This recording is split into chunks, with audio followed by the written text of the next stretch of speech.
నీళ్లు రాక ఇబ్బంది పడుతున్నటువంటి పరిస్థితి పాదయాత్ర సందర్భంగా అనేక మంది నా దృష్టికి తీసుకొచ్చారు. అందుకే తిరిగి మాటిస్తా ఉన్నాం. ఆ రోజు ఏ రకంగా అయితే ప్రాణహిత చేవెళ్ల పేరు మీద తొమ్మడి హట్టి దగ్గర మేము కార్యక్రమం ఆనాటి ముఖ్యమంత్రి డాక్టర్ వైఎస్ రాజశేఖర రెడ్డి గారు మొదలుపెట్టారో ఆ ప్రాజెక్టుని తిరిగి పునఃప్రారంభం చేస్తాం.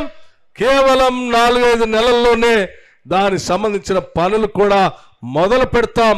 ఆదిలాబాద్ జిల్లాకి నీళ్లు ఇస్తామని కూడా ఈ సందర్భంగా మనవి చేస్తాం.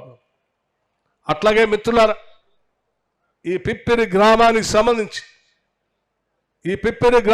సంబంధించి కిందంతా భూమి పైన రాయే ఉంది.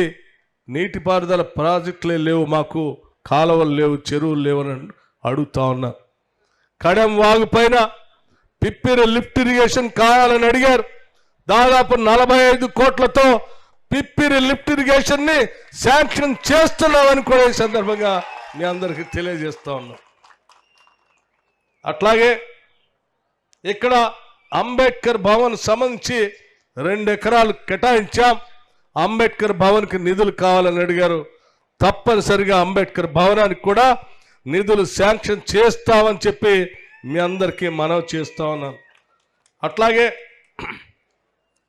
గతంలో ఇక్కడ చెప్పినటువంటి ప్రాజెక్టులకు సంబంధించి నేను మిత్రుడు చెప్పాడు మీకు ఇప్పుడే బజ్జు గారు, బడ్జెట్ ప్రిపేర్ చేస్తూ ఉన్నాం. శాసనసభలో ప్రవేశపెట్టాలి.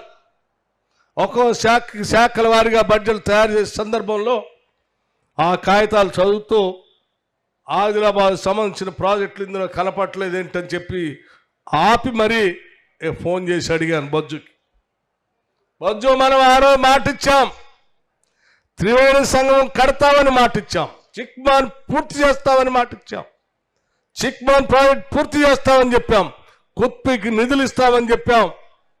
మరి ఏమైంది? ఇంకా ప్రపోజల్స్ రాలేదు, అర్జెంటుగా పంపించని రాత్రి పడుకున్నటువంటి బజ్జుని ఫోన్ చేసి లేపి దానికి సంబంధించిన సమాచారం తెప్పించుకొని రాత్రి దాంట్లో బడ్జెట్లో పెట్టి తెల్లారే అసెంబ్లీ సమావేశాల్లో వాటికి నిధులు కేటాయించడం జరిగిందని మీ అందరికీ మనవి చేస్తూ, కుత్పి అనేది బోత్ శాసనసభ నియోజకవర్గానికి సంబంధించి చిరకాల వాంఛ.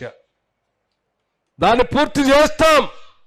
పూర్తి చేసి ఆ నీళ్లు పారిస్తామని కూడా మీ అందరికీ మాటిస్తా ఉన్నాం.